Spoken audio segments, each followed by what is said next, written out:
totalnya adalah 56 miliar.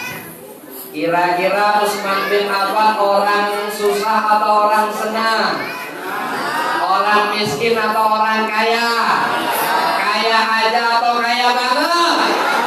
Orang fakir atau orang kaya? Orang dermawan atau orang kikir? Utsman bin Affan orang dermawan. Ada sabda Nabi, Asyratul Mubasysyiruna bil Jannah. 10 sahabat yang udah dapat stempel masuk ke dalam surga. Wih, enak banget ya. 10 sahabat sama Nabi dapat kabar masuk ke surga. Abu Bakar, Umar, Utsman, Ali, Thalha bin Ubaidillah, Abdurrahman bin Auf. Ya, Utsman bin Affan ini orang yang belum meninggal dunia tapi udah dapat kabar masuk ke surga. Utsman bin Affan ini adalah orang yang membukukan Al-Quran. Makanya ada Rosem Utsmani. Makanya setiap kita baca Quran itu pahalanya ngalir ke Sayyidina Utsman bin Affan. Tapi kalau siang sedekahnya luar biasa. Utsman bin Affan ini pedagang yang kaya raya. Bahkan suatu ketika ada sumurnya orang Yahudi.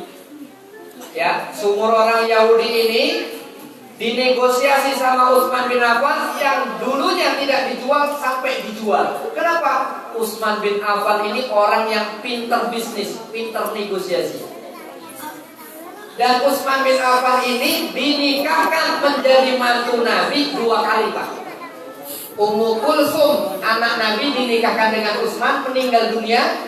Nabi punya anak lagi namanya Ruqayyah, dinikahkan lagi dengan Utsman. Kenapa Nabi begitu mencintai Sayyidina Utsman? Karena Utsman adalah orang yang kaya dan orang yang dermawan. Sekarang saya mau nanya, kira-kira di masjid ini kalau bulan Ramadan ada nggak yang sedekah 100 juta? Ada, insya Allah tahun ini. Amin. Jual sawah, jual sawah. Jangan dijual, tapi malah sama bini. Artinya apa? Kita umat Islam harus jadi mindset orang kaya. Dagang itu ibadah. Dan di peristiwa Isra wal Mi'raj, Nabi melihat sebuah kaum.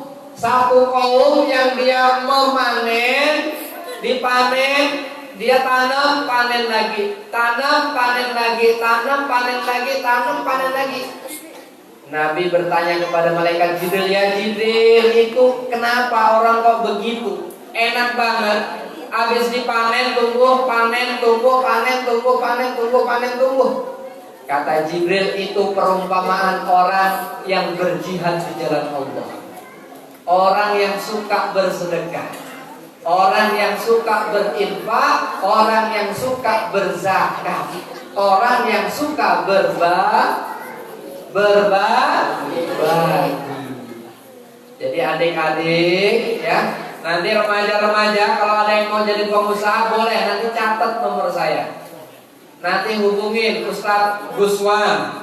Saya akan sharing. Saya punya cita-cita kalau bisa nanti umat Islam di Jakarta itu ya punya cleaning service, punya tukang pel, punya pembantu itu kalau bisa bule-bule. Keren gak tuh? Iya, keren. Jangan orang Islam yang jadi pembantu ya, betul-betul.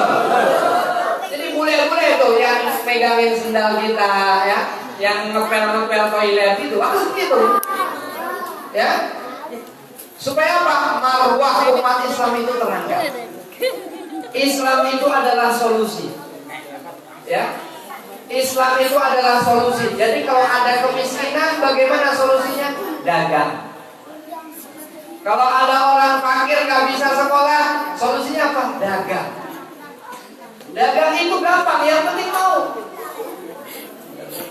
Kalau orang sudah berdagang, maka insya Allah dia akan mendapatkan jaminan 10 dari pintu rezeki, yang 9 adalah berdagang.